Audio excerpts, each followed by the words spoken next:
Itu yang di Semeru. Lain lagi kalau yang di Lawu kemarin. Kenapa tuh? Kalau di Lawu Kayak kemarin, banyak banget ini. iya karena setiap gunung ini kayaknya ada terus.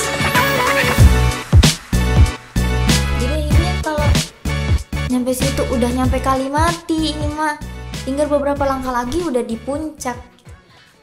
Ayo pengen summit. Ya kalau lu sembuh summit, kalau enggak ya gak bisa gitu dia bilangnya. Tapi aku pengen summit. Kalau badai kayak kemarin gimana gitu. Ntar nyawa lu yang hilang. Pokoknya gue pengen summit gitu gue bilang. Ya udah summit. Pas dia bilang ya udah summit, bangun ntar, bilang gitu. Gue agak lega. Mananya yang sakit, dipijit lagi, makin keras itu katanya. Oke. Dipijit lagi, kok begini sih kamu gitu.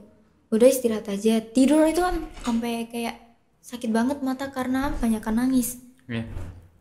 Di udah tidur tuh kayak ada yang netes gitu air mata. Kok begini gitu gue. Kok gue nangis gini? Apa yang bikin gue nangis? Bilang gitu. Tidur di situ awalnya yang kita harusnya tidur cewek-cewek tuh satu tenda. Karena temen gue juga kena. Sebelum gue kena, temen gue kena duluan. Kenanya kayak gimana? Iya nangis juga. Dia nangis juga? nangis kenceng banget, lebih kenceng dia malah daripada Itu gue. sebelum lo? Iya, dia kena maghrib sedangkan gue abis maghrib. Dia nangis kenceng banget sampai tenda sebelah kayak heboh gitulah. Kalau gue cuma nangisnya keras tapi nggak kenceng suaranya gitu. Akhirnya ceweknya 3 kan, 3 kita naik cuma 3. Tenda itu kita bawa 6 atau berapa gitu ya. Jadi satu tenda satu cewek dan yang jagain tuh 2 cowok di situ. Di situ gue dijagain 2 orang cowok. Iya. Gue tidur ada suara begituan. Kayak suara gamelan gitu, cuman gue diem. Oh biarin, soalnya kan gue udah. Itu udah malam posisinya. Iya udah malam.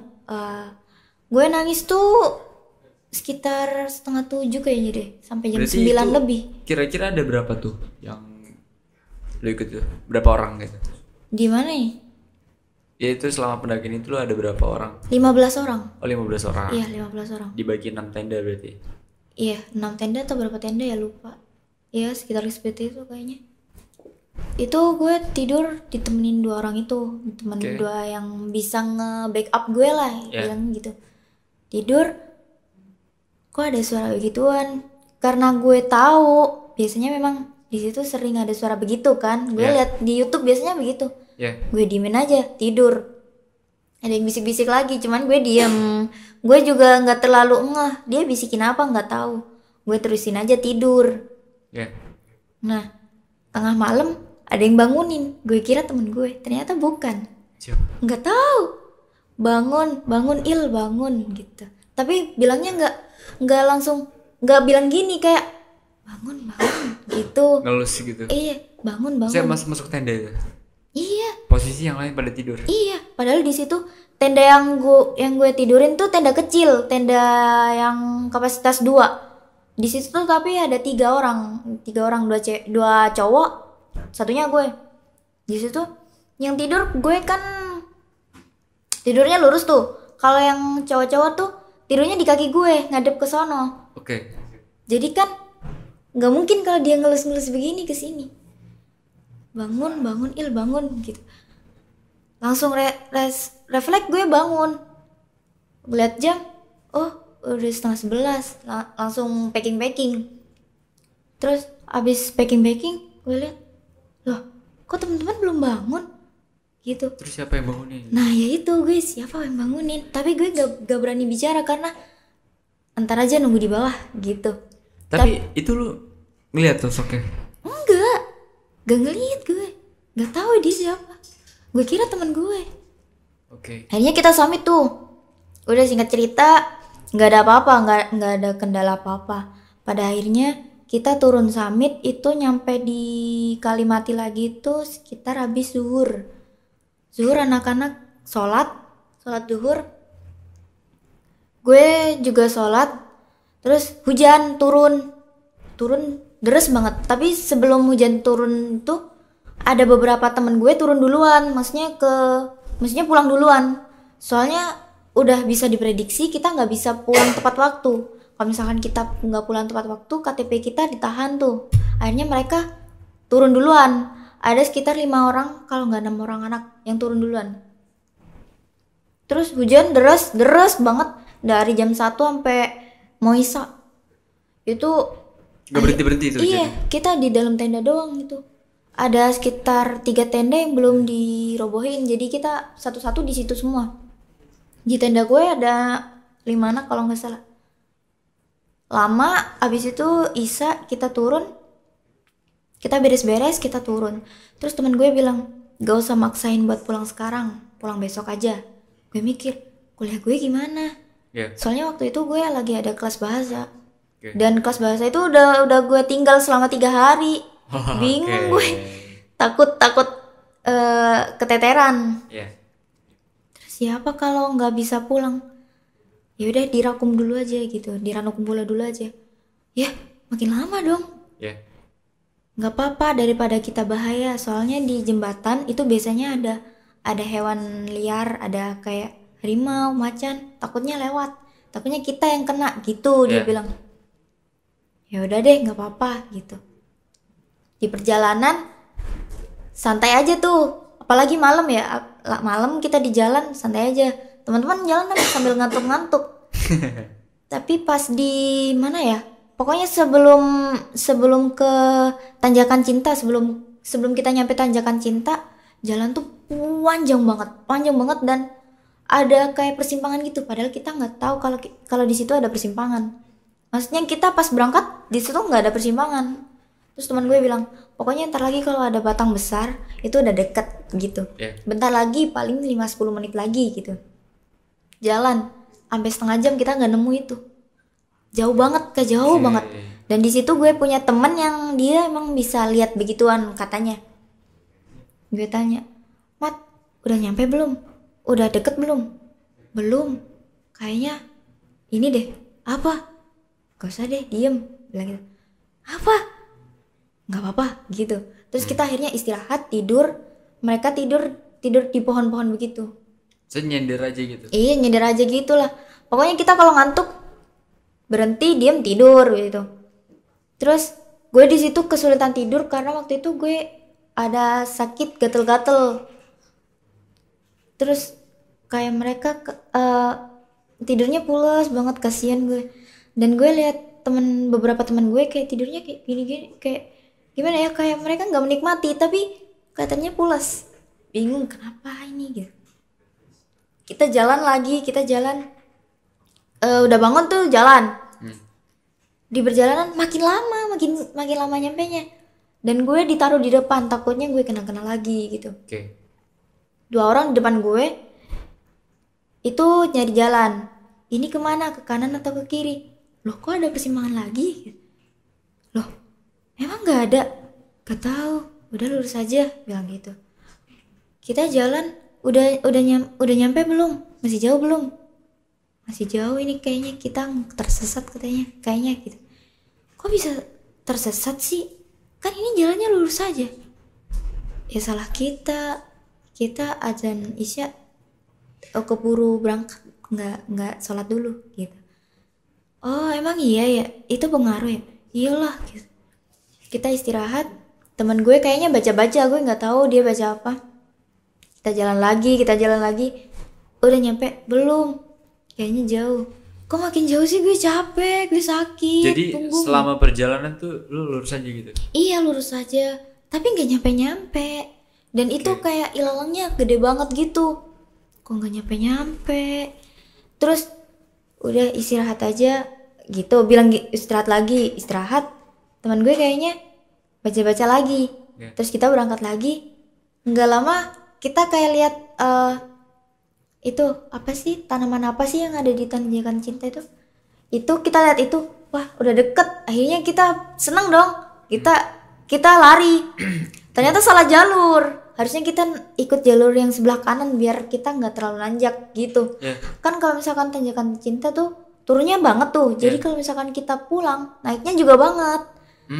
Akhirnya kita melipir ke kanan biar ngambil yang jalurnya lebih landai walaupun panjang gitu. Di situ gue udah nggak kuat banget, ya ampun, udah lemes banget. Terus teman-teman bilang, udah tidur di Ranukumbolo aja, nggak usah pulang. Gimana ya gitu gue bilangnya. Kita udah 5 hari loh gitu, 4 hari loh gitu. Ntar kalau besok 5 hari dong gitu. Gak apa-apa, daripada bahaya gitu bilangnya. Ya udah deh gitu. Apa di Ranukumbolo padahal di situ gue capek banget kayak sakit banget punggung gue. Temen gue bilang kalau capek bilang jangan dipendem, ntar kemasukan lagi, bilang gitu. Nyampe di Ranukumbolo gue lapar kan, gue ke warung makan, hilang sakitnya, hilang kayak gitu aja. Kok udah sehat sih sampai gitu temen gue. Iya ya, kok bisa ya gitu. Teman-teman bangun tenda, yang lain udah pada tidur, gue nggak bisa tidur. Kok bisa? Padahal tadi ngantuk banget, gue sampai batin gitu. Itu yang di Semeru. Lain lagi kalau yang di Lawu kemarin. Kenapa tuh? Kalau di Lawu kayak banyak banget ya ini. Iya, karena setiap gunung ini kayaknya ada terus. Kalau di Lawu gue awalnya ngerasa kayak biasa aja, nggak ada apa-apa. Dan gue juga nggak lagi halangan juga. Senangnya gue di situ, nggak bahaya gitu. Tapi kan ada yang ngomong kayak di Google, gue pernah searching kalau misalkan Lawu ini tempat gitu, yang paling gitu, gunung gitu. Tapi gue nggak berpikiran ke gitu, karena gue takutnya malah kalau berpikiran malah disamperin. Gue makin takut kan. Gue naik aman aja, kita ngecamp di pos 3 aman aja, tidur aman, sampai kita ke puncak pun aman. Tapi kenapa, kan gue janjian sama temen nih dari Purwokerto. Itu ada 3 orang. Mereka telat, cuman nyusul pas kita ada di atasnya Mbok Yem. Kita ngecamp di atasnya Mbok Yem. Kita ketemu di sana pas pulang dari summit. Pas pulang? Iya, jadi kan kita ngecamp di pos 3. Besoknya kita naik trekking ke Mbok Yem, sampai Mbok Yem malam. Akhirnya kita ngecamp lagi di situ. Besok paginya kita summit. Paginya itu pulang dari summit, teman kita yang dari Purwokerto itu datang. Nah, gue nggak tahu kalau misalkan si cewek yang dibawa dari Purwokerto ini ternyata gampang juga masuk begituan. Padahal gue udah seneng teman sependakian gue yang cewek ini aman-aman aja, dia kayak kebal gitulah, nggak dapat kayak begituan. Tapi kok katanya Mbak ini gampang buat kemasukan juga. Gue mikirnya kalau Mbak ini aja bisa kemasukan, ntar kalau Mbak ini kemasukan, gue juga kemasukan dong. Gue mikirnya gitu. Soalnya kan kayak nular gitu. Terus kita aman tuh, turun aman. Pulang dari summit pulang aman. Terus kita juga nyampe pos 3 pas turun pas maghrib. Di situ gue sempet jatuh sampai guling-guling juga, dan sempet digendong temen juga. Karena capek, akhirnya kita mutusin buat istirahat, buat sholat maghrib di pos 3 itu. Itu ada berapa orang kira-kira? Dari tim gue sekitar 9. Oh, ada 9. Ya. 9 apa 10 ya, lupa. Terus yang dari Purwokerto 3. Jadi kita turun bareng. Di pos 3 mereka sholat. Mbak yang dari Purwokerto tadi diem doang. Kaget. Udah mulai masuk nih. Kaget gue. Kok diem doang? Ntar ada apa-apa lagi. Terus temennya yang dari Purwokerto bilang, diajakin ngomong, takutnya masuk gitu. Loh, emang bisa masuk dia? Iya, mudah banget dia gitu. Gimana dong kalau gue yang ngajakin ngomong nih? Terus sering diajakin ngomong, apalagi tuh kan maghrib tuh. Dia juga nggak sholat. Dan keadaan di situ gue kayak udah waktunya halangan gitu, udah mau keluar gitu. Ternyata emang beneran keluar, cuman nggak ini, ya nggak deres aja lah. Dia diem doang, gue ajakin ngomong, jawabnya cuman iya, udah, enggak, cuma singkat-singkat aja gitu. Singkat-singkat aja gitu. Dan kita udah turun ke pos 2 dari pos 3. Di perjalanan banyak yang cedera. Nah, Kenapa tuh? nggak tahu jatuh mungkin ya. Akhirnya Mindset gitu ya. mungkin iya Mindset dari tim jatuh. lain, dari tim Oh, dari lain. tim lain. Jadi kan akhirnya di trek macet tuh. Iya. Kita berhenti, Mbak itu kayak diem gitu. Gue kan belum akrab tuh. Kok diem gitu. Tiba-tiba dia ini kayak merem melek. Terus dia ajakin ngomong sama temannya yang dari Purwokerto. Jangan bengong gitu. Terus pas ngomong tuh suaranya beda. Kok beda gitu teman-teman. Suaranya kayak bukan suaranya dia.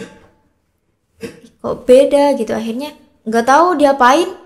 Gue disuruh jalan duluan sama teman-teman yang lain. Maksudnya kayak biar gak nular gitu loh.